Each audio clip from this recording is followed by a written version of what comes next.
Kasi ayokong marinig ng mga guests sa labas kung gaano kapalpak yung mga nagtatrabaho dito.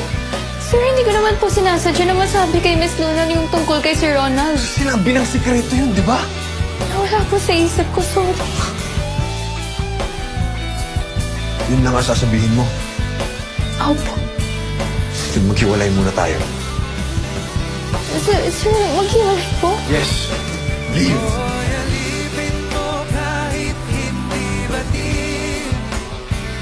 Okay lang. Sir, mag-check-in po kayo. Yes. Ay, dito po tayo, sir. Si Rafi po mag-a-assist sa inyo. Balik! Gawin mo yung totoo mong trabaho. Sir, wag mo na tayo mangbintang. Baka nakalimutan lang ng guest kung saan niya pinatong. Hindi ko ba opinion mo? Hindi, di ba? Shut up, Sari! Pinapasweldo mo ako. Pero wala kang right magsalita na ako ng ganon. Ang harsh mo!